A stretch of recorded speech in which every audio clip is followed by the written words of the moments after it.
أعوذ بالله من الشيطان الرجيم بسم الله الرحمن الرحيم الحمد لله الكبير المتعالي بالجلال والكمال الذي أعطى فأجزل وجاد على العباد وتفضل سبحانه على كل حال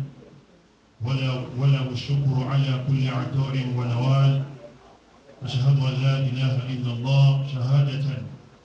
أرجو بها رحمته وأخاف عقابه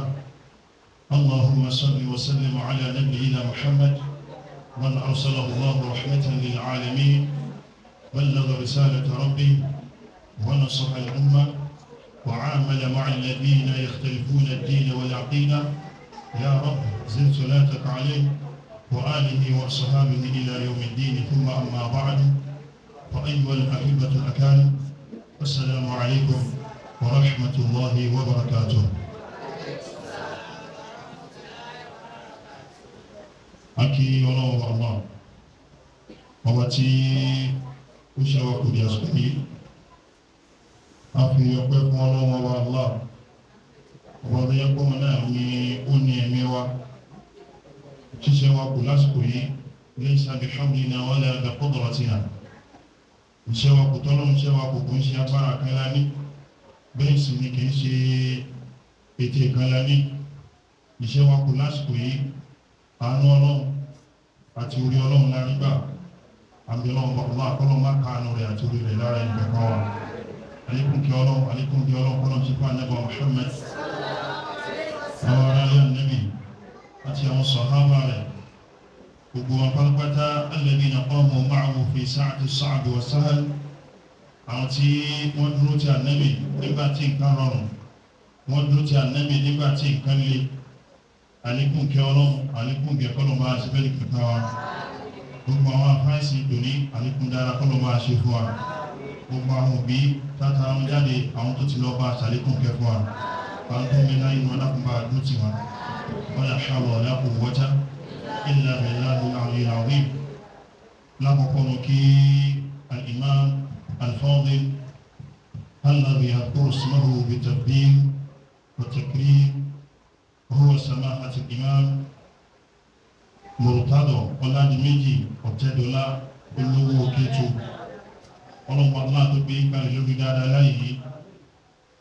dáwà tó gbé dání ọlọ́mọdé bàjẹ́ àdáwò tí máa ń dé bá ìmáàmù tí máa ń jókòó síta tí máa ń níṣẹ́ rí tí mo gbé dání yìí o òun ló dáa ju kí pé wọ́n máa jọ́sìn fún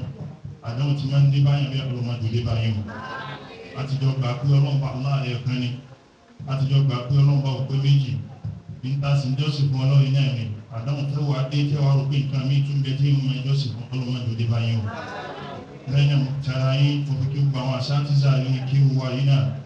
ọlọ́mọba aṣọ ní kálukú wa lẹ́sà lórí gbogbo haraf tá n pa àwọn ọmọ wa ọlọ́run sùn wá lẹ́sàn lórí haraf kankan bẹ́ẹ̀ náà ni mo tara àwọn àfá mo fi kí àwọn bàbá wa tí wà ní orí kalẹ̀ mo kí gbogbo ọlọ́ba sanilẹ́sà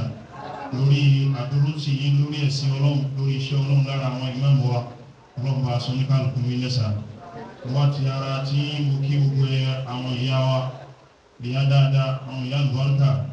ọlọ́ba sanilẹ́sà lórí orí pé ìlú gbààyè ó máa ń dá ká máa rí àwọn ìyá mẹ́rin nítorí àwọn gangan ló máa ń jẹ́ kí ìjókòó kún ẹ̀rí rẹ̀ mórí jókòó ọkùnrin mélòó la fẹ́ rí àwọn ọkùnrin ló ń kà àmọ́ obìnrin ẹ̀rí pé tẹ bá bẹ̀rẹ̀ sí ní kà wọ́n sí ibi òǹkà wọn ti pẹ̀lú ti àwa ọkùnrin lọ ọlọ́ọ̀bọ asan ilẹ̀sàn dáadáa ìdáhùn àtẹ́yìn náà gbé dání ọ̀nà gbàtẹ́yìn gbà sí ọlọ́ọ̀bọ asan ilẹ̀sàn lórí rẹ̀ mo tara tí náà mo kí gbogbo àwọn brothers wa àti sisters wa pé assalamu alaikum wa rahmatullahi wa barakatuh. Náà tí tọ́pìkì tí wọ́n ní kí n sọ̀rọ̀ nípa rẹ̀ lákọ̀ọ́kọ́ náà qiyami hadha niyabatan an samahati al-imam al-fadil akhi al-kabir wa kadhalika as-sadiqi al-hamim wa huwa fadilatu al-imam Muhammad Qasim fún láyọ̀ Radio Lagos kọ́lọ̀ bá ṣe ikú ní adá fún wa nítorí wíwá bí mi lè ní àwọn ọlọ́pẹ́ ilé ìṣokùnfà rẹ̀ nítorí mi gan fúnra mi mọ ní prógrámù tí ń bẹ́ńlẹ̀ àmọ́ àwọn wá pè é pé àwọn náà prógrámù táwọn náà máa pọ̀ kí lábẹ́ ń ṣe sí báyìí nísìnyí ọ̀nà èmi ní èmi ọ̀nà tó súnmọ́ èmi lè tún ní ọ̀nà mi dé nígbà láì ní pé màá lọ gba ọ̀nà ìkòròdúró tí màá ṣe lọ gbà wá mo lè gba ìpẹ́ wọlé ọgbọ́n ọ̀la afẹ́ dá lọ́wọ́ fi lókè ẹ jẹ́ ká yọ síra wọn báwọn ẹ jẹ́ kí èmi wá kí mi èmi náà tún sì ní prógrámù kan torí ẹ̀ mú wo táìmù so ẹ̀ ní ẹ̀sà àforíjì fún mi torí ọlọ́run pẹ̀lú gbọ́ ọlọ́run ó sì gbogbo ẹ̀ lọ́rùn fún wa káàsì ìyẹn ojú ẹ̀ tó fi já sí bá a ṣe fẹ́ pẹ̀lú gbọ́ ọlọ́run so àfáà náà àwọn olóòtú rẹ̀ ọlọ́run bá a ṣe wọ́n lẹ́sìn olóore orí dáwà làwọn náà ń ṣe torí ọlọ́run gbé wọn kalẹ̀ lórí dáadáa ọlọ́run má jẹ́ kí tí wọ́n bàjẹ́ láéláé ọlọ́run má yóò bàjẹ́ fún wa torí ẹlòmíì gan yóò tó bá ń gbọ́ ẹ̀ àwọn sábà ṣàwàdà kan àwọn ní ẹlòmíì bó ṣe mọ́ ń bá wọn ọmọ rẹ̀ pé àbá ńláńláńlá ṣéwù ńláńlá tó bá rà wọn pé báwọn ẹni tó tóbi gbòǹgbò làbáyé láwọn ẹbí àṣìdọ́ lára bá kan náà báyìí náà ni àṣìdọ́ lè mí òkú ṣéwù lára wọn bí kò ṣe rí ní ẹ̀kọ́rọ̀ dáwà ṣe máa ń rínú ọlọ́run sọ wálé sí olórí láyé tàbí yàmà wala hawla wala quwwata illa billahi al-aliyyil azim gbogbo àwọn tí wọ́n tẹ̀lé wa wá ọlọ́run bá sàn ní káàkiri lẹ́sàn náà ní tí wọ́n fún mi ní káàfi bára sọ̀rọ̀ káàfi dára wa ní ẹ̀kọ́ òun náà ni managing differences an important ingredient for social cohesion ní èdè Lárúbáwá òun náà ni إدارة الاختلاف عنصر مهم للتماسك الاجتماعي òun náà ni wípé báwo la ṣe lè máa maintain ara wa báwo la ṣe lè máa tolerate ara wa mo fẹ́ láti gbọ́ ìtumọ̀ tọ́pìkì yìí so that was why I took go through I think one of the organizers I think I should say so àwọn lọ́wọ́ ṣàlàyé fún mi wípé orí tábàwọn tọ́pìkì yìí a lè tú sí ọ̀nà oríṣiríṣi àmọ́ wájú tí mo fẹ́ káwọn fèsì mo ṣe wá béèrè ló pé agbègbè olè fẹ́ kí n fèsì bẹ́ẹ̀ tí láàrin ara wa mùsùlùmí lásán ni àbí ká tó kò sí àwọn ẹ̀sìn míì ọ̀nà láàrin àwa mùsùlùmí lásán ni according to what he said so torí náà àgbẹ̀rún wa ńlá kọ́nà ṣe gbà láì fún wa ká lè rí àwọn àmì náà mójútó àmọ́ ní kúkúrú kí là ń pè ní al-ikhtilaf al-ikhtilaf òun náà ni an yanhaja kulla shakhsin tariqan mughayyiran lil-akhar fi halihi aw fi qawlihi ìta ń pè ní ìyapa inú àbí ìṣèyàtọ̀ọ̀tọ̀ níbi ìgbésí ayé òun náà ni wípé kí n tèmi ń rò kó yàtọ̀ sí ti tiẹ̀ ìwà tèmi ń wù kó yàtọ̀ sí ti tiẹ̀ kí n tèmi ń ṣe kó yàtọ̀ sí ti tiẹ̀ ìṣesí wa lè yàtọ̀ síra wọn ìsọ̀rọ̀ sí wa lè yàtọ̀ síra wọn àwọn apàdé wa máa kí ní kan o wípé inna al-ikhtilafa amrun fitriyyun wa tabi'iyyun bayna al-bashar ìdẹ́dà tọ́nà ń dá wa á máa yàtọ̀ náà ni o a lè rí bákan náà ìtẹ́lì mọ̀ bá ṣe jókòó iná ní sí àrí bákan náà a rí gbogbo aṣọ tí gbogbo àwọ̀ àrí bákan náà fìlàtà adé kan àrí bákan náà àwòrán ìdẹ́dà tọ́nà ń dá wa àrí bákan náà àwọn kan lo gíláàsì àwọn àgbọn lo gíláàsì ẹni mọ̀ bá àrí bákan náà ìdẹ́dà tọ́nà ń dá wa nù á máa yàtọ̀ náà ni kẹ́nìkan wá máa nílà ká ìwé pé ó jẹ́ kó bí ti bébì ṣe rí ló jẹ́ kó rí ẹni náà ó ti sì làákà ìròyìn o a lè rí bákan náà nínú ìdẹ́dà tí Ọlọ́run ti dá ọmọ èdè ènìyàn nítorí wọn jáhà Islam ṣe wá rí ẹ̀sìn Islam tó wá dé Islam wá dé ní ìná bímá hādhā al-khilāf liyad'a lahu a'dām al-maqā'id ṣe rí Islam yìí wá dé láti fi ètò sí gbogbo àwọn kìíní láti lè fi làákàyè yanjú ìyàtọ̀ yìí láti fi ẹ̀kọ́ láti fi lè lo àìgbọ́ra-ẹni-yé yìí láti lè fi ọpọlọ ká lè fi báwara wa lò pẹ̀lú ìyàtọ̀tá ìyàtọ̀tọ̀ yìí àmọ́ tí mo tún fẹ́ ká mọ̀ ní pé wal-ikhtilāfu sunnatun rabbaniyyatun lā mafarra minhā a lè sá fún ìyapa ẹnu tí wà láàrin wa ọ̀ kò sí bá a ṣe fẹ́ sáfún àrí sáfún we can't do without it we can't do without our differences ọkọ àti ìyàwó nínú ilé ọ̀tọ̀ọ̀tọ̀ ni wọ́n níbi ìròrí nígbà míì àwọn bá lé wa abẹ́ ìyá wọn làwọn fẹ́ jẹyán ẹ̀yìn ó sì ní ara orí jẹyán ẹ̀bà ní jẹ ní tẹ́bì mú pé a yàtọ̀ níbi ìròrí nù our wants are different what you want is different from what I want. What husbands might want might different from what the wives want. Inti a máa ń ní nígbà míì máa ń yàtọ̀ síra wọn. Àmọ́ ẹja lọ mọ̀ pé àdámọ́ bọ́lọ̀ bá ṣe dáwọ̀ ọmọ ìdí ènìyàn ni. Ìtẹ́wà kọ́kọ́ fi mọ̀ wọ́n náà ní pé ìdẹ́dà bọ́lọ̀ ń dáwọ̀ ènìyàn fan-nasu yakhtalifuna fil alwan. Àwọ̀ Ọlọ́run ti dá wa lọ́tọ̀ọ̀tọ̀. Wọ àṣìkáàlì ìgá gíga ara rẹ̀ lómi ó ga ara rẹ̀ lómi tó kúrú. Ọ̀pọ̀ báyìí a rí pé ìdílé wa náà yàtọ̀tọ̀. A rí Lárúbáwá nu wa, a rí Yorùbá nu wa, a rí Haúsá nu wa, a rí Ìgbò nu wa, a rí Kogi nu wa, a rí Nupe nu wa, lóríṣiríṣi. Wà òkú nìyẹn. A wà ní pé làákàyè náà wá yàtọ̀tọ̀. Làákàyè ò lè rí bákan náà. Ìmúlò mẹ́rẹ̀ lómi tó dàgbà tẹ́rò pé ó jẹ́ kó lo làákàyè nìkan. Àmọ́ ẹ̀ ní bá làákàyè bẹ́ẹ̀. Àmọ́ tẹ bá wá rọ́mọdé ẹ máa wò pé eléyìí ò ní làákàyè yóò wá lọ làákàyè tí ó tún ta gbáragbá lọ. Ìdẹ́ẹ̀lì mọ̀ pé ọ̀tọ̀ọ̀tọ̀ lọ́lọ́run dá wa nù. Ọlọ́run wá sọ nú ọ̀rọ̀ rẹ̀ nínú Suratu Rum. Ọlọ́run wá dá sọ̀rọ̀ yìí ní àyà 22. Ọlọ́run ni wá min ayati. Ìjẹ́ kòkòrò fi mọ̀ nínú àwọn àmì Ọlọ́run. Khalqu samawati wal ard. Ìdẹ́dà Ọlọ́run dá sánmà àti ilẹ̀. Wa ikhtilafu alsinatikum. Ọlọ́run ní jẹ́rí àwa ṣe aṣe òkúnyà níbi àwọn àwọ̀tá àbídá yín níbi àwọn ahọ́n yín. A rí ahọ́n tọ́lọ́run dá wa wọn náà ní pé èdè tá ń sọ ọ̀tọ̀ọ̀tọ̀ lèdè tá ń sọ.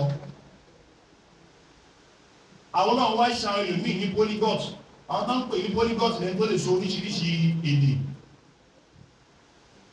Ẹni tó lè sọ oríṣiríṣi èdè. Ẹni bá ó lè sọ Lárúbáwá, ó lè sọ òyìnbó, ó lè sọ Yorùbá, ó lè sọ Haúsá, ó lè sọ Ìgbò. Oríṣiríṣi èdè lẹ́bàá lọ́dọ̀ rẹ̀. Àmọ́ náà oníṣẹ́ rí o pẹ̀lú bẹ́ẹ̀ náà ikhtilafu alsinatikum. Èdè yóò máa yàtọ̀. Wa alwanikum àti àwọ̀ yìí. Ọlọ́run wá ní inna fi dhalika la ayatin lil alamin. Ọlọ́run wá ní ṣe wá ní ta ṣe yìí o. Àwọn àmì ta dálẹ̀ fún yín o. Kó máa jẹ́ àríwòye fún yín o. Fún gbogbo àgbáláyé la gbé kalẹ̀ fún. Ṣé wá rí ibi tá a fẹ́ lọ ọ̀nà wá jìn. Àmọ́ mi ìfẹ́ kí ká gba àsìkò lórí gbogbo àlàyé wa yìí. Àmọ́ inna al-muhawalata fi jam'i an-nas ala rahyi wahid fi ahkam al-ibadat wal mu'amalat wa nahwa min furu' ad-din muhawalatan la yumkin wuqu'aha. Ẹjá lọ́mọ tí gbogbo wa bá ń sá eré lágbègbè ẹ̀sìn wa, lágbègbè ìjọsìn wa,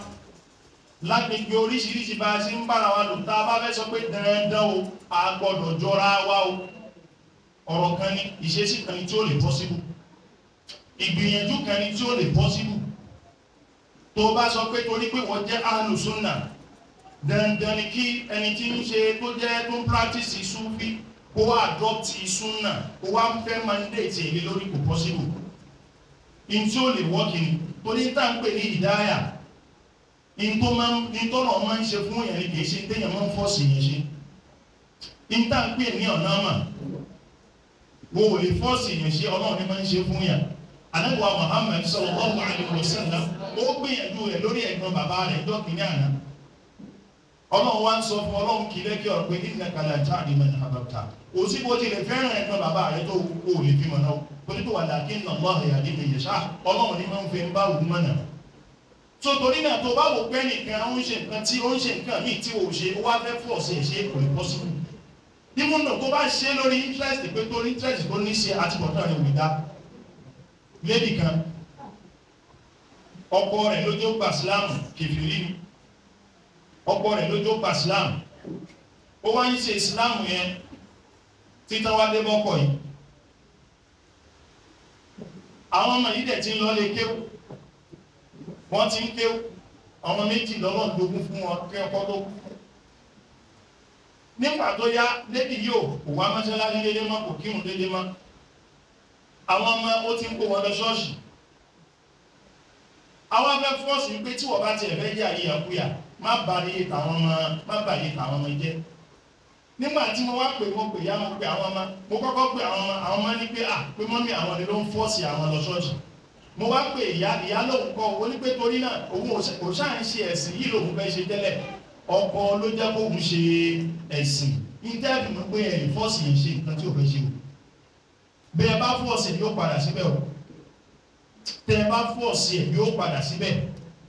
so a lè fọ́ọ̀sì ara wa ṣe nǹkan kan àfi ká ṣe wílé ọlọ́run sọ bá nípa Muhammad ọlọ́run ti sọ fún pé la ikraha fi ddin máa ń jẹ́ èèyàn pàṣẹ́sì ànábì èdè èèyàn pàṣẹ́sì sórí a máa yàtọ̀ ọ̀tọ̀ kò sí bá a ṣe lè ṣe tó ní tó máa ń dùn mí náà ní gbogbo àwọn àfáà tá à ń pariwo súnnà lónìí a tún rí ìyapa ẹnu láàrin wa a tún rí ìyapa ẹnu láàrin àwọn àfáà tá láì ṣe súnnà a tún wá oríṣiríṣi fídíò wà máa èsì ọ̀rọ̀ fún ustaz lágbájá èsì ọ̀rọ̀ fún ustaz kìnnìkan èsì ọ̀rọ̀ fún kìnnìkan gbogbo kìnnì wọn dá wàhálà lẹ́nu ìsìn àfáà kan sọ̀rọ̀ kọ́njọ́ kan àfáà kan ṣe kìnnìkan jẹ́ kan mo wá ń try láti fẹ́ mọ̀ pé kí ni in tó ṣẹlẹ̀ ní ti gbọ́rọ̀ náà àwa gbéjímọ̀ tó ń jọ́kan kí a fi mọ̀ pé àwọn èèyàn gẹ́la máa ń dá wàhálà alẹ́ lọ́pọ̀lọpọ̀ ẹnìkan wá bá mi tó wá ní ẹjọ́ kí lè mìírí sí tí ṣe èdè lágbájá sọ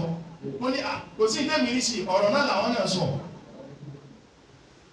kò sí ìdé mìírí sí ọ̀rọ̀ náà làwọn náà sọ a lè jọ ara wa ìròrí wa our opinions will be different. We can never be the same in our opinions. We can never be the same in our reasonings. Bí wọ́n ṣe ń rorí máa yàtọ̀ sí tẹ́mi rò. Bí èmi ṣe ń rorí ó yàtọ̀ sí bí wọ́n ṣe ń rò. Àwọn Yorùbá máa ń ní ohun tó kọjú sí ẹ. Ẹ̀yìn ló kọ sẹ́lòmíì. Ní tí wọ́n ń wò ó yàtọ̀ sí tẹ́mi rò bàbá kọ sísì kalẹ̀ nísì. Lọ́dọ̀ tí máì ló máa jẹ́ lọ́dọ̀ tiwa. Sísì ni ó jẹ́. Ẹ̀mọ̀ ìyá wa náà ìsìn wa. Qala Allahu ta'ala. Ọlọ́pàá aláàwá fẹsẹ̀ múlẹ̀ wípé ẹni iṣẹ́ òun ni ìyapa ẹnu tí ń ṣẹlẹ̀ láàrin wa ẹni iṣẹ́ Ọlọ́run ni ẹni iṣẹ́ Ọlọ́run ni ìyapa ẹnu tí ń ṣẹlẹ̀ láàrin wa a lè yẹ gbogbo láti má máa fèsì challenges lágbègbè ìyapa ẹnu. Ọlọ́pàá aláàbò sọ ní Suratu Hud ní àyà 118 Ọlọ́run ni walau sha'a rabbuka tó bá wù Ọlọ́run bá rẹ̀ o laja'ala an-nasa ummatan wahida Ọlọ́run ṣe gbogbo ọmọ ènìyàn wọ́n máa jẹ́ mùsùlùmí. Ọlọ́run ṣe gbogbo ọmọ ènìyàn kí lórí wọn papọ̀. Ọlọ́run ṣe gbogbo ọmọ ènìyàn kó jẹ́ pé nǹkan kan náà lájọ wọn ṣe àwọ̀ kan náà lájọ ní rírí sí wa yóò jọra wọn. Ọlọ́run wá ní wala yazaluna mukhtalifin kò síbẹ̀ ti lè ṣe o ní yẹ kòkò láàárín yín ẹ máa rí òkúnya láàárín ara yín ẹ máa rí differences láàárín ara yín ẹ máa ní ìyapa ẹnu láàárín ara yín. Ẹ ti rí pé irinṣẹ́ Ọlọ́run ni a lè yẹ púpọ̀ a máa ní ìyapa ẹnu láàrin wa bá ṣe wá ń léwu yìí àmọ́ ìta gbọ́dọ̀ wá máa ṣe làbúdá an nahtarima ikhtilaf al-akhar tẹ́nìkan bá ní differences tá bá ti ń rí differences ẹlòmíì àti ká máa respect ẹ̀. Differences tá lè gbà wọlé òun náà ní pé àwa tí ń ṣe mùsùlùmí kẹ́nìkan wá fẹ́ gbé mi wá fún wa nígbà o. In tá lè gbà wọlé ní pé torí pé àwa jọra wa torí pé àwa fẹ́ tolerate ẹ kò wá wò pé torí pé àwa ń ṣe Islam ẹ̀yà ẹgbẹ́ sì ní wá ó yá sí ìta lè tolerate ara Ọlọ́run tó bá nẹ́bọ̀ Muhammad. Ọlọ́run wọn náà nẹ́bì ní kú máa sọ fún ọ yá àdúrà káàbì ìlú náà nípa ìlú tẹ̀ pé láń gébè yìí là áàbùrù máa tá àbùrù náà ìtẹ̀ pẹ́ ń ṣe òun ìdí bá ń ṣe o. Ìtẹ̀rù pẹ́ ń ṣe òun àdìjọ ṣe o. Wàlá ń tún máa bìdú náà máa àbùdù ìtẹ̀yìn náà ń sì èmi náà ní bá ń ṣe. So a lè yàtọ̀ níbi ìṣesí ayé a lè yàtọ̀ níbi bá a ṣe ń bára wa lò àmọ́ ẹ̀sìn wa táwa ti gbà wípé inna dina inda Allahi Islam a lè yí padà fún nǹkan mi o. We can't exchange our religion for any other religion. Torí pé a fẹ́ maintain àwọn a fẹ́ tolerate àwọn a fẹ́ manage differences wa káwá sọ pé a fẹ́ fẹ́ sí wálẹ̀ lórí tiẹ̀ rárá o. Ẹ̀mọ̀ ìyá wa náà ṣe wa. Aqsamul khilaf. Kí làwọn ọ̀nà tá a máa ń gbà tá a máa fi ń rí differences láàrin wa? Àwọn ọ̀nà tí differences máa fi ń wáyé láàrin wa ó lẹ́nu khilafu amúláwùn làwà. Ẹlòmíì ẹ máa rí differences in tó fi ránú mọ́ ìyapa lórí títí ẹ̀ òun náà ní ìfẹ́ nú. Ìtẹ́lòmíì fi rán kíní ó dúró lórí rẹ̀ pẹ̀lú ìfẹ́ nú ni. Kódà bí òdodo wọlé wá kò ní gbà. Kódà bórí òdodo kò ní gbà wọlé. Kódà bórí òdodo kò ní gbà wọlé. Òun náà làwọn àfáà tó máa ń gbé tàwíláàtì wọ́n máa ń mọ̀ tàwíláàtì wá níbi àwọn ọ̀rọ̀ ẹlòmíì kì bá fà kan lóní wọ́n ṣe tàwíláàtì lórí ó ń bóra káfà máa bóra ó ní àṣìbáàdì tí ló sọ pé iná láàtọ̀ yìí làyẹ́ kí bá lù mí làtọ̀ yìí bá ṣùgbọ́n ọlọ́run ló ti sọ ànábì ló ti sọ fún wa pé ọlọ́ọ̀ba ànábì ti ní ọlọ́run nígbà kan tó mọ́ ọlọ́run fẹ́ràn kan tó iná láàtọ̀ yìí ọlọ́run bá ọba tó mọ́ làyẹ́ kí bá lù mí làtọ̀ yìí bá kò nígbà kan ní àfikún tó bá ti mọ́ ẹwà ni òun náà wá mọ́ra wá lóun ṣèwú tóun fi mọ́ra nù. ṣe rí pé ìfẹ́ nú nìyí ẹni pé ìfẹ́nú tó wà fún bíọ́sì yìí ṣùgbọ́n náà ẹlòmí àwọn ìyá wa mí náà á máa sọ fún wa wípé ká borí wa ká kọ́bà ara wa òun lẹ̀sìn ẹni pé ìfẹ́nú lẹ́lòmí ní tó sọ pé kẹ́ fi borí ìborùn lẹ́lòmí ò mọ́ fi bò ìborùn lẹ́lòmí ò mọ́ fi bò ẹni pé àwa nọ́ọ̀sì òun ló sún ẹlòmí débẹ̀ ẹ dápọ̀ ìyá wa ní tó fi ń jù náà borí yín o in tó fi ń dájú ní ẹborí yín o in tó fi ń dájú òun náà ní ẹborí ọ̀rọ̀ tàbẹ́lì kan bẹ̀rún àrẹ́mábìnú ó jábọ̀ ní àwọn ọmọ so tó ní náà àháwà náà òun ló ń bẹ́lù mí tó bá ní kẹ́lù mí in tó fi ń dájú òun náà ní ẹ̀kọ́ kò tán kojú kọ́lọ̀ ń ṣe dára fún àwọn ìyàwó wa àtàwọn ìyàwó àtàwọn sisters wa tí wọ́n ń bóra wọn máa kẹ́fẹ́rọ́tù làárá pẹ̀lú bọ́rú ṣe mú tó wọ́n tún máa ṣe kìí náà lọ́lọ́ bá san ilẹ̀sìn olóre ọlọ́run sọ ilẹ̀sìn orí tayé ọlọ́run tún sọ ilẹ̀sìn orí àfìyàmà torí ìtẹ̀sìn níyà o ìfẹ́ ẹnu ń tẹ́bì mọ́ pé ìfẹ́ ẹnu lẹ́lọ́mí ọlọ́run ṣe rọrùn fún àwọn àyókù náà bẹ́ẹ̀ dákun torí tá ń pè lẹ́sìn níyà o ìtẹ́ ń ṣe iná ẹ̀sìn ní àmọ́ ìtó fi ń dáa jù lọ òun náà ní ká bóra wa tábà mọ pàtàkì rẹ̀ ní mú pípò sẹ́ni tí ò ní bẹ́ ṣe mọ́ wọ́n lá pẹ́ àwọn àfáà mọ́ pẹ́ àwọn àfáà wá sọ fún wa àmọ́ tó ń ṣẹlẹ̀ bí ìfẹ́nú iná ni ìfẹ́nú iná ni irú nǹkan bẹ́ẹ̀ yẹn tó bá ń fún ọ̀sẹ̀ fún wa ẹlòmí ò ṣe lójú wọn tó bá délé kò ní ṣe mọ́ tẹ́lòmí bá délé kò ní ṣe mọ́ níta níbi dífẹ́ǹsì ẹlòmí nìyẹn o ìfẹ́nú òun ló sún ẹlòmí débẹ̀ tó bá fẹ́ fún lódodo kò ní fẹ́ gbà yóò fi ìfẹ́ ẹnu yóò fi lè gbèsè ayé rẹ̀ ẹ̀yìn ọ̀yá wa nú ẹ̀sìn wa ọlọ́mọ láṣọ fún wa torí ìta ń ṣe yìí tá a bá dún ní mọ́ lórí ìfẹ́ ẹnu táwọn pé ìfẹ́ ẹnu tèmi mi nígbà kan mi lẹ́yìn òdodo èyí tí mo ń ṣe yìí náà ni màá ṣe ìlànà tí mo rìn yìí náà ni màá rìn mi ò ní ṣe nǹkan mi tó sì jẹ́ ìfẹ́ ẹnu náà la fi ń ṣe yóò máa tì wá lọ sóko parun ní o yóò mọ̀ tí wá lọ sókò parun ìwọ náà kọ́ sọ fún epo yéemu tí máa mọ́ gbégò ọ padà mú ìgò tí fún rẹ̀ ó jà wọ́n ní oyé mú mọ́ ẹni pé ìfẹ́ ẹnu ló ti ẹlòmí ìdíbẹ̀ ìfẹ́ ẹnu ló ti ẹlòmí ìdíbẹ̀ ní tí a bá dẹ̀ tún dún ní mọ́tò mọ́ pé tí ò dáa ní tó ń dún ní mọ́tò ń ṣe lọ àti bọ́tẹ́rì ò lè dáa ní tó ń dún ní mọ́tò ń ṣe lọ àti bọ́tẹ́rì ò lè dáa torí ìtàfi mọ̀ pé ìyapọ̀ ẹnu ni a rí pé àwọn àkèkí mú ọlọ́run sì ní já bá wọn mú ní tí ó sún wa débẹ̀ ọlọ́run ní já rí àwọn tí wọ́n wá mú iná wọ́n mú ní pé kò dá àrí ẹ̀kọ́ wọ́n tún mú náà bẹ́ẹ̀ ni tí mú sìgá ni wọ́n lò ní pẹ́ kú o tún fà á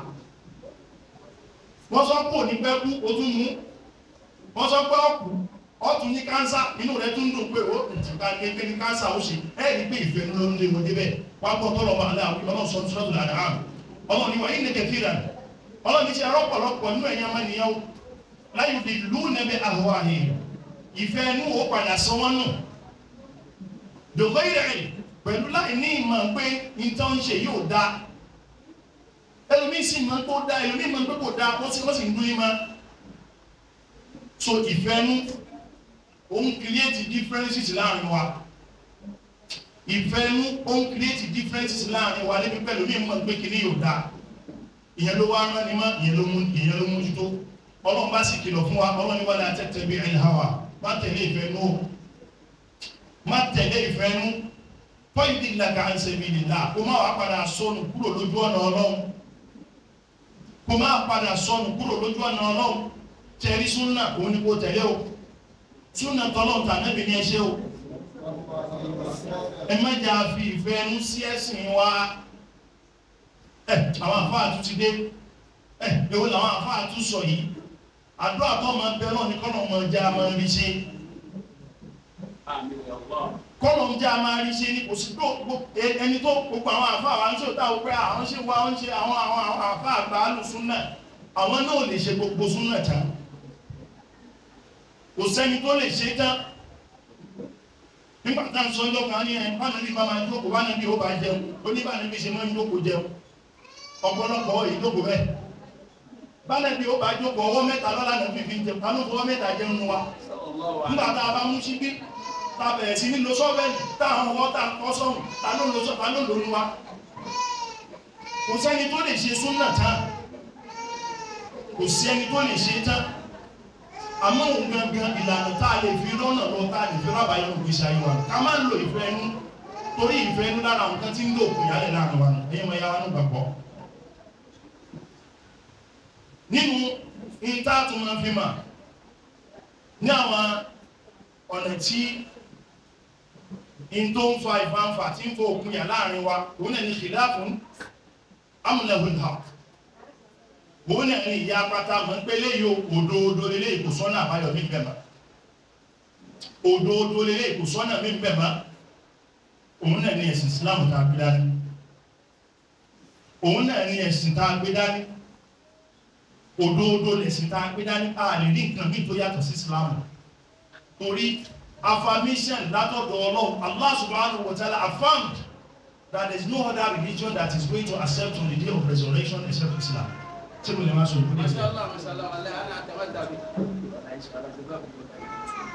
So kò sẹ́sìn tọ́lọ́run gbà lálkìyámà fi Islamu ọlọ́wà ní wọ́n mọ̀ yẹ́ tẹ́lẹ̀ ìrọ̀ Islami dínà ẹni tó bá wá ìsìn ní yàtọ̀ sí Islamu ẹ̀yìn yàwó ilé yọ́lọ́ ẹlòmí mọ́ yọ́lọ́ ṣọ́ọ̀ṣì ẹlòmí mọ́ yọ́lọ́ ṣọ́ọ̀ṣì lẹ́yìn yóò wà lọ kúnlẹ̀ síwájú ẹni tí ò lè gbá wájú Ọlọ́run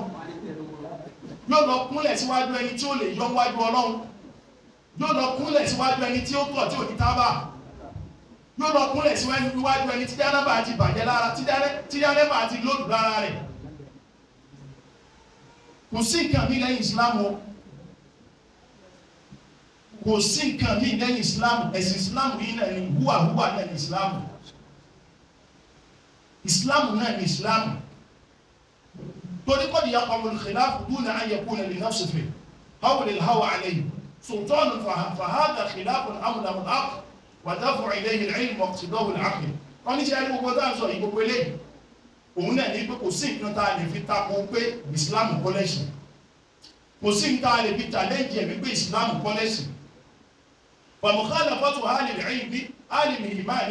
li ahli al-kufr ṣẹ́rí tá a lè mọ́ ṣe gẹ́gẹ́ bí mùsùlùmí ní tó pin ìyà tá a lè wó pé ṣé òkun ìyà eléyìí òdodo ni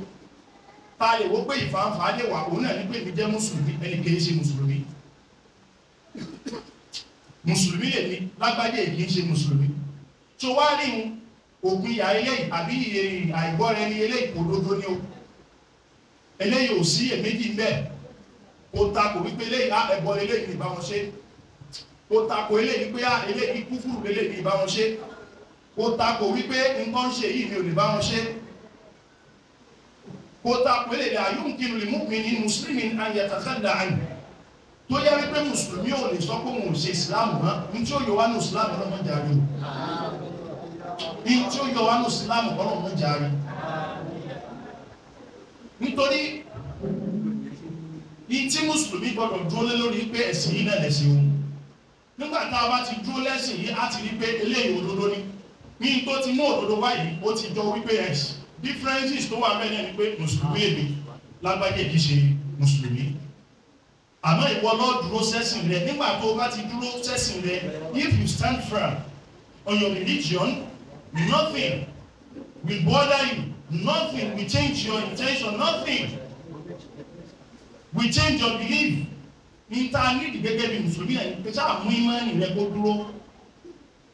ẹ̀yìn kọ́lọ̀ ń ṣàánú àwọn obìnrin ìmánì wọn máa ń sáré yẹ Ọlọ́run ní yẹ ìmánì wa nítọ́sí máa ti mú wa náà ní bí ọmọ usala no Islam na e kan kan ni sin yo ajo le la ma ni kini ko mo ikan o ma wo so ọmọ wo ni wo so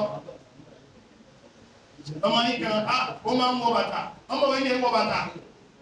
ọmọ ikan olójú o lẹ́sẹ̀ ọmọ wa Ọlọ́run ma gbojú lo mo lo ma du pese lo mo wa wọ́n ma fi yẹn ta wa àwa na ma ni afe ni bẹ́ẹ̀ ni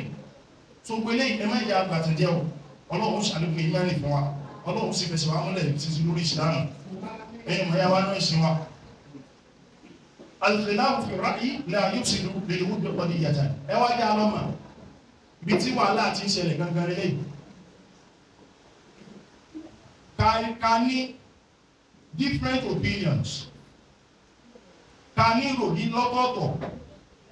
kò ní a máa fẹ́ràn ara wa o kò ní a máa fẹ́ràn ara wa o àtà ẹni tí òun ṣe mùsùlùmí kò ní Islam ò ní òun ṣe dára sẹ́ tí èsì mùsùlùmí o ṣe àwọn kan wà alákìtìkátà ni wọ́n Islam kọ́ ló gbé dání ẹ̀ o torí àdẹ́gbẹ̀wà Muhammad sallallahu alaihi wasallam ànábì máa ń bá wọn Yẹhudi ànábì máa ń bá wọn jẹun ànábì máa ń bá wọn Yẹhudi ó máa ń bá wọn rajà ànábì máa ń bá wọn Yẹhudi ó máa ń bá wọn ṣe ànábì ní ìbáṣepọ̀ pẹ̀lú àwọn Yẹhudi àwọn tí wọ́n ń ṣe mùsùlùmí ó rẹ ọmọ àdó ànábì tó fi mọ́ pé ànábì gba mùsùlùmí tí ó ń ṣe mùsùlùmí ànábì gbà á ṣiṣẹ́ ó rẹ ọmọ àdó ànábì ń jọ́kan kèfèrí ni ànábì wà lọ bẹ̀ẹ́ wò sallallahu alaihi wasallam ànábì ni lọ bí arákùnrin náà wò nígbà tánábì bá délé rẹ̀ ànábì wá fẹ́ ṣe tẹ̀kíìnù fún torí pé orí àárẹ̀ tọmọ yìí wà orí àárẹ̀ tó súnmọ́ kọ́kú ni ànábì wọ́n sọ pé kú la ilaha illallah sọ pé la ilaha illallah gbọ́dọ̀hùn tánábì ní ó wí ọmọ yìí wá wo ojú bàbá rẹ̀ ọmọ yìí wo ojú bàbá rẹ̀ pé níwà wí tí bàbá yìí ń wí níwà sọ tí kínú bàbá mi bì tí ó kò ní fún mi láwọn pàgọ́ bí ìbá ti ẹ̀fẹ́ gbogbo tí ò ní pàgọ́ gàbá yìí bàbá wa dá lóhùn pé Hajj Muhammad dá Muhammad lóhùn bọ́mọ̀ yìí ṣe lórí bẹ́ẹ̀dì yẹn ọmọ yìí ti wí la ilaha illallah ẹ̀kọ́ dá lẹ́bi sọ̀rọ̀ sọ́dá wí Ànábì ní alhamdulillahi alladhi anqadhahu minan nar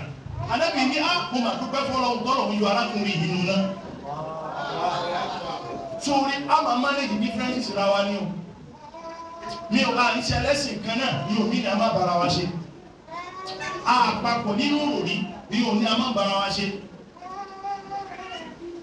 torí pé wọ́n jẹ́ ahlu sunna àbáwọn kan jẹ́ wọ́n ṣe sunna kọ́ wá sálámù sí epo má lè dáhùn sálámù ó bà wá jẹ́ gẹ́gẹ́ bí mùsùlùmí ó bà wá jẹ́ ó kù wá kù gẹ́gẹ́ bí mùsùlùmí nítorí ìtàmà ànẹ́bùwà Muhammad sí ànẹ́bì ànẹ́bì maintain differences ànẹ́bì is intolerant ó tolerate anybody débi wípé ọmọ àdó ànẹ́bì sallallahu alaihi wasallam olóhùn òrójú gbígbà ànẹ́bùwà Muhammad àbí tó bá bẹ́rọ kínu ohun ànẹ́bì ò bínú rí pé kó wá sọ̀rọ̀ kúsọ ẹ olóòṣì ní ẹ kiri kan báwọn ẹlòmíì ṣe máa ń sọ̀rọ̀ sútù sáwọn tó bá ń bá wọn ṣiṣẹ́ fànàbí sallallahu alaihi wasallam la yaqulu dhalik ànábì òṣòro bẹ́ẹ̀ gbólóhùn bẹ́ẹ̀ ó ní tó máa tá ìtẹ́ máa fi ní kójú ànábì change òun náà ní kíláàsì òun tó tánàbí ìbálẹ̀ ti kírun tán ojú ànábì bá tútù ká padà sallallahu alaihi wasallam ṣùgbọ́n náà a máa torí wípé àjọ ní ìròrí wa yàtọ̀ síra wa ẹ̀sìn wa yàtọ̀ síra wa àbí fírkọ̀ wa yàtọ̀ síra wa káwá dá wàhálà lẹ́sìn ilé wa káwá dá wàhálà alẹ́ pọ́ntọ́lọ̀ wà láàrí o Allahu Akbar ẹmọ̀ ìdúgbò ọ̀rọ̀ kúrò Kùránì ló wà o Ọlọ́run ti fi gbogbo solutions nínú Kùránì o wà pọ́ntọ́lọ̀ wà láàrí Ọlọ́run sọ Suratul Anfal ayà 73 Ọlọ́run ní walladhina kafaru ṣẹ́rẹ́ àwọn tí wọ́n jẹ́ kèfèrí mu Ọlọ́run bá wa mùsùlùmí wí ní o ẹjẹ́ bá ń dánwò nínú ìlú walladhina kafaru Ọlọ́run ní ṣẹ́rẹ́ àwọn tí wọ́n ń ṣe kèfèrí mu ba'duhum awliya'u ba'd wọ́n máa ń dúró tira wọn wọ́n sì máa ń bára wọn ṣe àdúgbò níbẹ̀ náà àwọn kèfèrí Ọlọ́run ní awliya'u ba'd ba'duhum awliya'u ba'd wọ́n ní ṣẹ́rí wọ́n máa ń dúró tira wọn o tèbí election ló lọ yìí nísìn tí wọ́n tún pariwo pé kíní kan ní ẹ̀tẹ̀ká bí ẹ̀kẹ́ wọ́n tún illustrate nínú lórí pulpit lórí pé lágbájá ni kí wọ́n dìbò fún lágbájá tàbílò ẹ̀rì mọ́ pé ẹwọ bọ́sí bí ìtàhàdù àdàdàrí wọ́n fẹ́nu kò pátápátá lórí pé táwọn máa ṣe lélẹ́yìn ọlọ́run wọ́n ń kìlọ̀ fọ́wà náà wọ́n lẹ́bí ìnà kàfà ọlọ́run ṣe láwọn tó ṣe pèpè ní wọn ba'duhum awliya'u ba'd wọ́n máa ń dúró tira wọn ẹnu wọ́n sì kò ọlọ́run wá ní ìdílé àtẹ̀fọ́ àlù tẹ́ẹ̀bá fi lè mọ́ ṣe irú nǹkan bẹ́ẹ̀ tẹ́nu tí iná ò bá máa kò gẹ́gẹ́ bẹ́ẹ̀ ṣe jẹ́ mùsùlùmí tẹ́kùn fitnatun fil ard ẹ dá wàhálà lẹ̀ sórílẹ̀ o ẹ dá fìtínà lẹ̀ sórílẹ̀ wọ́n fọ́ sáàdùn kẹ̀bí ìbàjẹ́ ó tún pọ̀ ẹ wò nísì àforíṣiríṣi àfáà ni wọ́n ṣe wá sí búra wọn èsì ọ̀rọ̀ fún àfáà lágbájá èsì ọ̀rọ̀ fún àfáà tàmẹ̀lò èsì ọ̀rọ̀ fún kinní kan ṣéwù lágbájá èsì ọ̀rọ̀ fún ṣéwù tàmẹ̀lò ọlọ́pàá ní regulation àfáà ní Nàìjíríà ní tó ń dá wà láàrin nù ní nǹkan tó regulate àfáà ní Nàìjíríà ìbọ̀tà àwọn náà fi ní western south west ti wà nílà àti ní tèbí àbújábáàbù ní last year òun lọ fún Bayangi lórí kẹ́límà tó lọ kẹ́límà blasphemous statement tó make lọ́fídájọ́ ọkú bọ́dé tó bá àìmọye àfáà ní wọ́n ti fún Bayangi tàbá ní south west wà nílẹ̀ Yorùbá wí Bayangi ti mọ́ pọ̀ nítorí lọ́hùn yẹn wọ́n mójútó mímọ̀ wọ́n mójútó ẹ̀kọ́ ẹ̀sìn wọ́n sì ní bọ́dì tó mójútó pé àfáà kí làfáà yẹn sọ lánàá kí ló sọ kí lẹ gbọ́ tó bá ti rí pé léyìí ó wà lórí òtakò ẹ̀sìn wa ẹjọ́ mọ̀ sí tó ń ṣe lọ lọ́dọ̀ wọn lẹ̀kẹ̀lé ara àwọn tó ń ṣe súfí lọ́dọ̀ wọn a rí Tìjàníyà lọ́dọ̀ wọn a rí Kọ́dìríyà lọ́dọ̀ wọn a rí gbogbo ẹ̀ṣẹ̀ bíbẹ̀ ní ẹ̀sẹ̀sákì tiwa àwọn Ṣíà ọ̀dọ̀ wọn náà ló wà wọn sì bára wọn jà they are tolerating themselves they are managing themselves but ilẹ̀ tiwa mìíràn ní wàhálà ti ń ṣẹlẹ̀ ilẹ̀ tiwa ń bí ní wàhálà ti ń ṣẹlẹ̀ Ọlọ́run ti sọ fún ọ ilẹ̀ àtẹ̀fọ̀ àlù tẹ́ẹ̀bá máa ṣe nǹkan tí wọ́n ń ṣe ìjẹ́ kẹ́nu tí yín náà kò kẹ́ ní ìbáṣepọ̀ àfáwọn akínkọ́lọ̀ máa ṣe dára fún ọjọ́ ìbráhìn ẹ̀rí gbogbo tí wọ́n ń pariwo ní conference tí wọ́n ṣe last year pẹ̀lú bẹ́ẹ̀ náà ẹ̀tọ́ àwọn nǹkan tí wọ́n tún sọ̀rọ̀ sí wọn. ní tí wọ́n sọ yẹn láfíà conference wọn yẹn wọ́n ṣe àwọn statement kan òun ni wọ́n sọ pé ẹnìkan wá bá mi mọ́ṣáláṣí akéde mọ̀tẹ́lẹ̀ ó yẹ ẹjọ́ imam ẹjọ́ bá mi kí lè rí sí nǹkan tí wọ́n sọ ìmúni tí mo rí sí náà ni mo rí sí wọn. àwọn alábẹ́jọ́ wà láàrin láàrin wa ókè tí mi bá sọ pé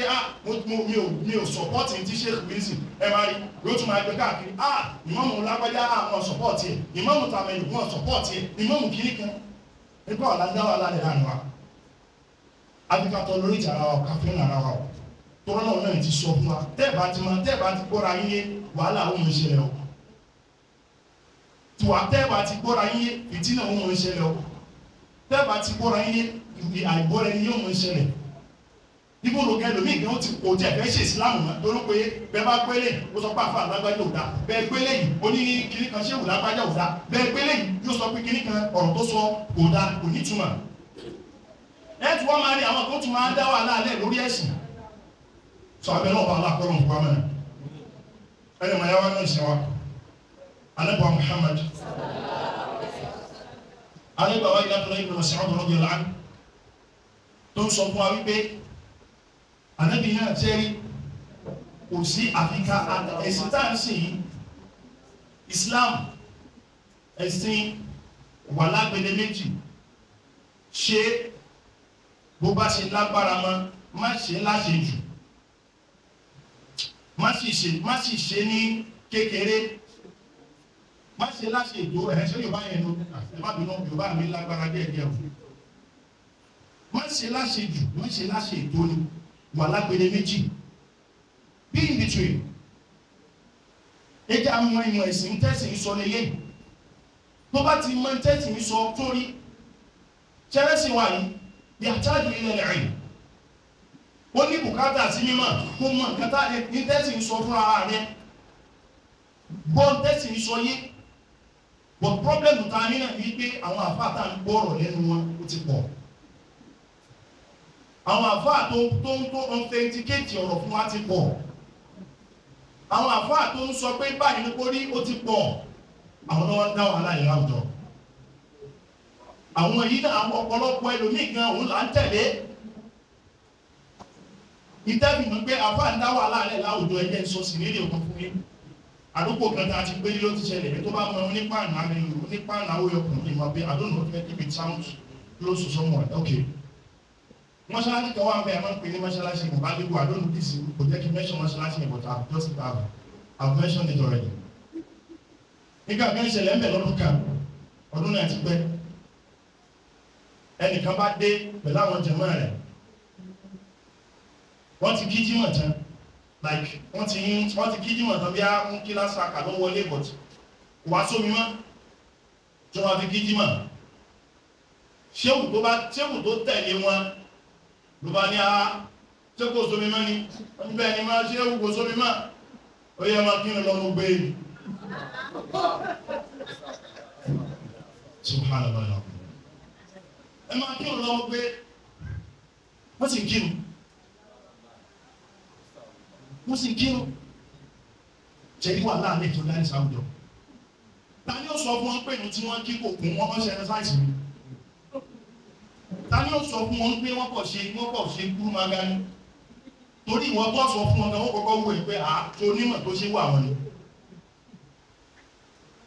ìwọ́n tó sọ fún wọn wọ́n kọ́kọ́ wò pé ṣé onímọ̀ tó ṣe wà wọn ni ṣé wọ́n mọ kí ó bàjẹ́ ní tí ó sọ fún wọn so wàhálà tá ń dálẹ̀ láwùjọ nù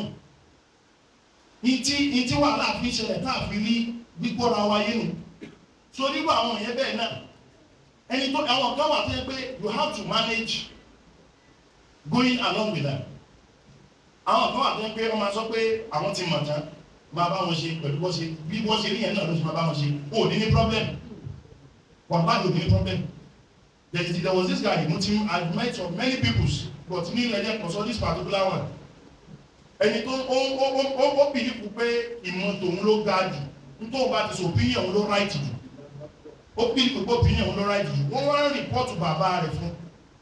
wípé dáàdì ẹlẹ́ṣẹ̀ nǹkan báyìí tó gùn bí ẹ̀gbọ́n tó sọ fẹ́ nínú ó ní wá sọ̀rọ̀ sí wọn àbí tèbí òbí tiẹ̀ ní ọ́ ní dáàdì ẹ̀ máa ní ó ní bó ṣe rí nìyẹn náà tèbí tí wọ́n bá sọ̀rọ̀ sí yàn kí yàn fúlé sí ni ṣẹ̀rí pé lórí tiẹ̀ nù àfáà tó kọ́ ní kéwú ibẹ̀ ló gbé ó bẹ̀rẹ̀ ìdádì ibẹ̀ ló ti ṣe ìdádì ibẹ̀ ló ti ṣe tánẹ́wì àfáà yìí ló ń tọ́ ibùdó bàbá yìí wọ́n mú gẹ́gẹ́ bí pa wọn ATM bàbá yìí ọwọ́ ẹ̀ ló wà balance tó bá wà ní àkáǹtì ó mọ̀ bí wọ́n bá yẹn bẹ̀rẹ̀ ni tó wá jáde after some years ó wá padà ó máa ń lọ ó wá di ìjọ kan àdómi ìmọ̀ nǹkan tó ṣẹlẹ̀ ó wá náà òun wá sílé kí ó lọ́dún náà nígbà òun kí wọn mọ̀ lóhun lóhun mo wá wò ká ìròrí ẹ̀ wá ń sọ pé òun tẹ̀ ní délé kí ó mọ́ rárá òun tẹ̀ ní ẹni tó ń bínú sí òmọ̀ kankan ẹni tó ń bá jẹ́ òmọ̀ kankan ọmọ bàbá yìí ló wá ń sọ fún wípé ní délé kí ó mọ́ ọ̀lá ìdíhùn ṣẹ̀mí gan ọ̀lá àwọn ṣẹ̀mí kí lọ́ ṣe fún ẹ̀kọ́ náà lè wá sí ọgbà òkè wọn àti ìdánwò lóhùn ẹni tí ẹjí ẹni làákà ìbáwọn ẹni pé opinion ti ẹ̀yẹ ló túnpa sí báwọn kan bá ti mọ báwọn ṣe ní báwọn kan bí làákà ìwọ̀n ṣe mọ̀ sàdíkà mọ́bìnlá kú mílẹ̀ ayé bí làákà ìtì ẹ̀ bó ṣe mọ̀ wá pọ́n tánà ìwà Muhammad a máa ní yàtọ̀ láàrin wa a máa ní differences láàrin wa àwọn agbègbè kan wà táwọn àti ní ìyàpọ̀ inú àmọ́ bí ìyàpọ̀ inú ṣe wà wọn náà ájọ máa maintain ara wa náà ni ájọ máa manage ara wa náà ni wákọ̀ tánà ìwà Muhammad Anas bin Malik ló gbọ́gbọ̀ wa náà wa káàdì ó sọ pé sẹ̀mí ìtòrọ̀ jùlá ó ní mo gbọ́ arákùnrin kan kọ́rọ̀ ayatan ó ka ayà Kùránì kan wa sami'tu nabiyya sallallahu alaihi wasallam ó lóun wá gbọ́ lẹ́nu òjíṣẹ́ Ọlọ́run yaqra'u khilafaha tánàbí ka in tó yàtọ̀ sí ayà wọn faji'tu bihi nabiyya sallallahu alaihi wasallam fa akhbartuhu mo bá mú arákùnrin lọ bá òjíṣẹ́ Ọlọ́run mo bá fún ànábì níro pẹ̀lú nǹkan tó ṣe mo fún ànábì níro pẹ̀lú nǹkan tó ṣe láàrin yẹn nínú sáré wà nídìí mu wọ́n sọ pé ànábì bá ní wípé kí àwọn méjèèjì ka áyà ní lọ́tọ̀ọ̀tọ̀ ìwọ ka áyà tiẹ̀ ìwọ náà ka áyà tiẹ̀ anẹ́sì wa ní fún àrọ́tù fi ìwádìí ìràhíyà anẹ́sì wa ní mo rí pé ní táwọn kà yìí ojú ànábì change wàkọ́ọ̀là èsì táwọn ànábì fáwọn náà ní pé kìláàrùmọ̀ mọ̀ọ́sìn ní tẹ́yìn méjì kà ló dáa wala takhtalifu ẹyẹ ṣe ya pẹ̀lú mọ́ lórí ọ̀rọ̀ yín fa inna man kana qablakum ikhtalafu fahalaku ànábì ní ṣe rí àwọn tó bá wájú yín wọ́n ṣe ya pẹ̀lú kò sí tó gbẹ̀yìn wọn ìparun ni o kò sí tó gbẹ̀yìn wọn ìparun ni tó torí náà gbogbo tí ya pẹ̀lú bá ti ń wá ẹja máa wọ́nà bá ṣe máa mẹ̀tẹ́ ìyára wa tó bọ́ máa bẹ láàrin wa amẹ̀bọ kó máa bẹ láàrin pẹ̀lú amẹ̀bọ rẹ̀ ẹja máa bá lò bẹ́ẹ̀ ẹ̀yìn kí ló túnkù àwọn amẹ́bọ ṣẹ́gun náà ní ṣọ́bọ̀ àrí oríṣiríṣi yóò mọ̀ wà káàkiri ẹjẹ́ àmà mi tẹ́ ìyàwó tó wà bá ṣe rí pọ̀ ṣe ìjẹ́ Islam wà yẹn ẹmẹ́jẹ́ àgbàgbé o òun pàtàkì gan o ìjẹ́ Islam wà yẹn ó pàtàkì gan ìyẹn ni ká múra wa dání lórí ẹ̀ nítọ́lọ̀ ń sọ fún wa ilẹ̀ àti fàálù tẹ́ bá ti ṣe ra yín lọ́kọ̀ o tẹ́kùn fìtínà tó ń fi láàrùn bọ́ fasádùn kébé ẹ máa dá wàhálà rẹ̀ láàrin yóò yóò di fìtínà kalẹ̀ láàrin yín tẹ́ bá múra yín lọ́kàn gẹ́gẹ́ bí mùsùlùmí wà ló mọ̀ ìṣẹ̀lẹ̀ láàrin yín o ẹ̀yìn ma yáwá náà ṣe wá torí anẹ́bùwa Muhammad ó kí wá nílọ̀ lọ́pọ̀lọpọ̀ àmá àwọn ẹ̀kọ́ tá a lè fi bára wá lò yambaghi lil-mukhtalifina an yura'uha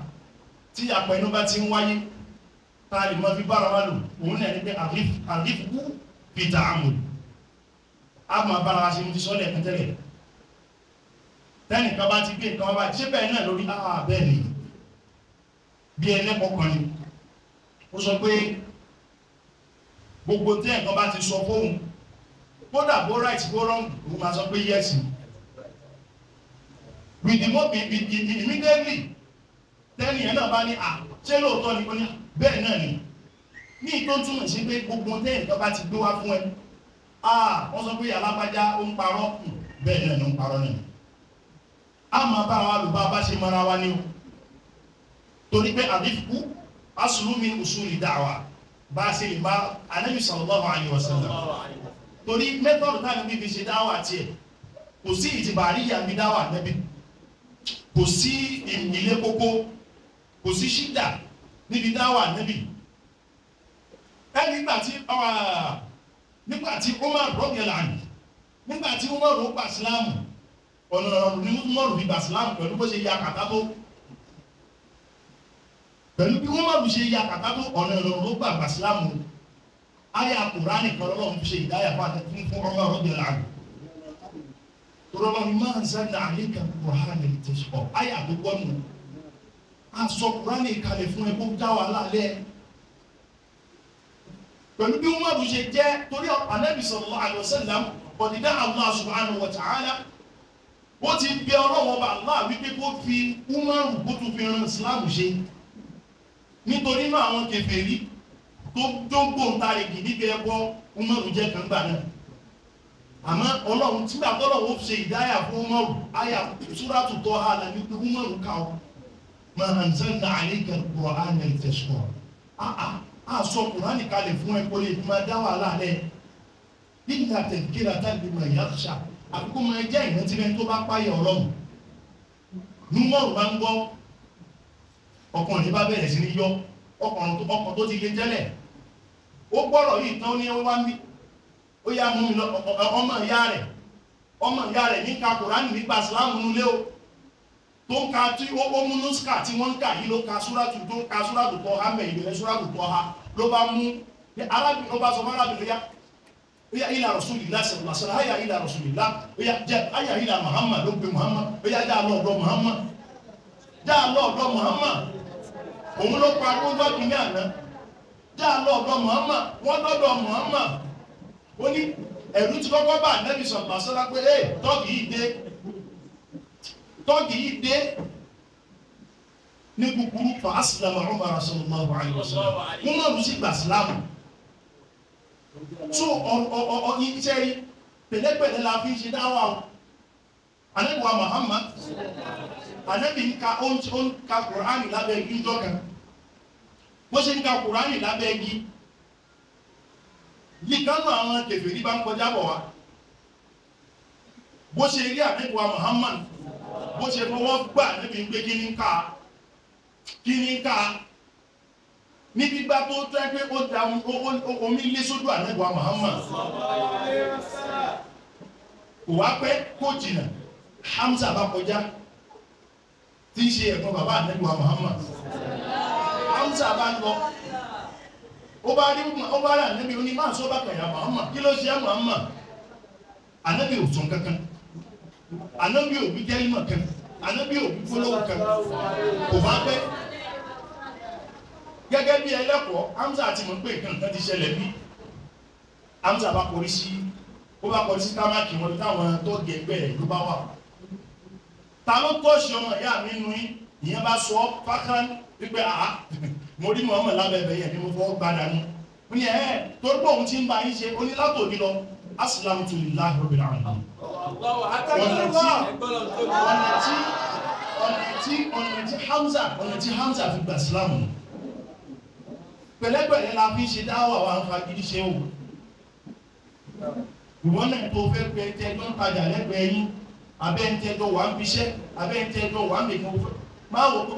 máa lẹ̀ wá ṣe Ìsìlámù dandan kò lè ṣe dandan o, kò lè ṣe dandan. Kí múlò ga àwa ọ̀dọ́ kọ́lọ̀ ṣe dára fún wa ta máa wò pé máa ń fẹ́ sọ girlfriend mi fẹ́ jẹ́ kó ṣe Ìsìlámù má bínú o. Ìmọ̀ nìyẹn o, ó gbọ́dọ̀ ṣe Ìsìlámù yẹn dójú ẹ̀ kó tó sọ pé o fẹ́ ṣe nìkáà fún o. Torí pé Ọlọ́run ní hatta yu'minna, ìmọ̀ nìyẹn gbọ́dọ̀ ṣe, ó gbọ́dọ̀ ṣe ìsánù sínú ọkàn rẹ̀. Ìmọ̀ nìyẹn gbọ́dọ̀ strong kó tó sọ pé o fẹ́ sọ pé ó ṣe ẹsẹ̀ fẹ́ máa so igi o. Nítorí tó bá lọ so igi fún at early stage tó bá máa yá ọmọ rẹ̀ ó máa lọ ṣọ́ọ̀ṣì o. Tó bá máa yá ọmọ rẹ̀ ó máa padà lọ ṣọ́ọ̀ṣì o. Torí àwọn ti sáìtì sí nílé ọ̀kan ní ìsìn báyìí àbẹ́ẹ̀kọ́ màá tún sọ ẹ̀kan fún yín sí. Bàbá kan ó fẹ́ obìnrin yìí náà àjọgbélé dára tipẹ́tipẹ́. Nígbà tó fẹ́ ọbí omi àkọ́bí wọ́n sọ Làbíbù, ọbí ìmọ̀ kejì wọ́n sọ ní Àìṣà. Wọ́n wá sọ tán nígbà tó máa yá àṣé àwọn tó máa ń gbé báàgì kínú tó máa mọ́mbrẹ̀ làdá nínú ìyàwó ló ń bá lọ́jọ́ ìwọ̀n. Àwọn ọmọ náà bá bẹ̀rẹ̀ sí ní gbé báàgì wọ́n tó umbrella kò tán.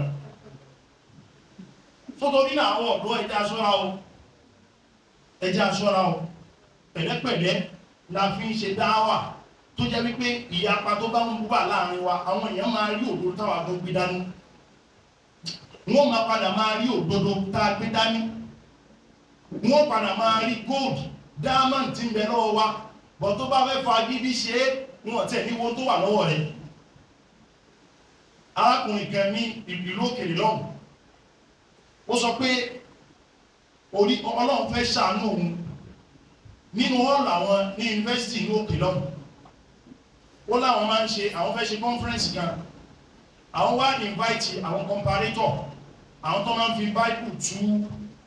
Quran, tó máa fi Bible túra wọn, tó máa fi ń jẹ́ káwọn Christian mọ̀ wípé ní tí wọ́n gbé dání kìí ṣe òdodo, Islam náà lọ́nà, yóò wá máa fi Bible yẹn narrate àwọn ọlọ́pìn comparator. So ẹni yìí lọ́wọ́ invite wá sínú school wọn. Òun arábìnrin kan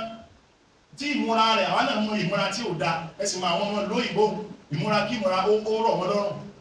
Arábìnrin wá múra tí ò da. Ó wá kú díẹ̀ kó wọ́n approach ẹ̀ pé sínú ọ̀lù wà ló ń lọ báyìí. Òun ò mọ nǹkan tó dúró òun para sẹ́yìn. Òun ṣàfilẹ̀.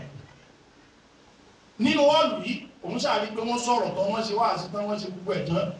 Nínú àwọn tó gbà síláàmù ìjọ náà, ọmọbìnrin yẹn jẹ́ kan nù wọn. Tó bá jẹ́ wípé ó ti sọ pé rárá o, kí ni àwọn mùsùlùmí náà ní nǹkan bí báwo ló sì máa wọ̀ kú ọ̀rá ìṣẹ̀wọ̀n ó ti máa yàn sán àkóónú ìsìlámù. Pẹ̀lẹ́pẹ̀lẹ́ la fi yanjú ẹ̀sìn o, a sì ń fi agídí ṣe o, pẹ̀lẹ́pẹ̀lẹ́ dọ́wọ́ wa. ìtọ́tẹ̀lé òun náà ni alla yatakallama bi ghayri al-ilm. Ìta bá fẹ́ ṣe inú ẹ̀sìn ẹja wá ìmọ̀ rẹ̀ o. Ẹ má jẹ́ káwọn kan gbé tí ò sí inú ẹ̀sìn wá fún wa. Ẹ má sì dá àfíà ìmọ̀ṣẹ́ sí. Ẹ̀yin ìyá wa tẹ́ bá mọ̀ lọ láṣẹ dápọ̀ ẹja béèrè lọ́wọ́ àwọn ìmáàmù wa. Àwọn tí ò bá mọ̀ ń kí dáadáa gbogbo àwọn orígun tá a ti ń ṣàlù àlálà ní ìta máa ń wí. Orígun tá a ti ń kírun sọ́ọ̀rì la ní ìta máa ń wí. Bá a ṣe ń kírun a ní ìta máa sọ ká tó bẹ̀rẹ̀ fátíà. Tàbá ká fátíà tán ká súrà tán tàbá lórí lùkù ó ní nǹkan tá a máa ń sọ. Tàbá dìde lórí lùkù ó ní tá a máa ń sọ. Tàbá bọ́ sórí sùjúdù ó ní tá a máa ń sọ. Tàbá dìde lórí sùjúdù àkọ́kọ́ ó ní tá a máa ń sọ. Tàbá padà sórí sùjúdù ó ní tá a máa ń sọ. Gbogbo kíní ẹ̀dá pẹ̀já mi lọ́rùn ìmọ̀mù wa. Wọ́n kọ́ wa ẹ̀sìn yìí wọn. Ṣẹ̀dí aláti tẹ́ ń ká wọn. Ọlọ́wọ̀n ní bèèrè yẹn lọ́wọ́ yóò. Ọlọ́wọ̀n ní bí yóò. Ìmọ̀ ẹ̀sìn yẹn ní kẹ́ wá o. Ìmọ̀ ọlọ́ọ̀ta nẹ́bì yẹn ní ẹ bèèrè o. Ìtàfẹ́lá kìyàmọ̀ ní ẹ wá o. Torí ayé yìí yóò tán o. Ìtàlọ̀ jábọ̀ fọ́lọ́ òun náà ní pé mo kírun, mo ṣẹ̀sìn Ọlọ́run, mo tẹ̀lé ànẹ́bì, mo fèsì kíbla ànẹ́bì, gbogbo tọ́lọ̀ ó bèèrè lọ́wọ́ wa ní amẹ́rọ̀ ńlá kọ́lọ̀ máa ṣe wà lọ́nà orí tayátà kìyàmọ̀ kọ́lọ̀ ṣe fún wa. أقول قولي هذا أستغفر لكم ولسائر المسلمين سبحانك اللهم وبحمدك أشهد أن لا إله إلا أنت أستغفرك وأتوب إليك والسلام عليكم ورحمة الله وبركاته.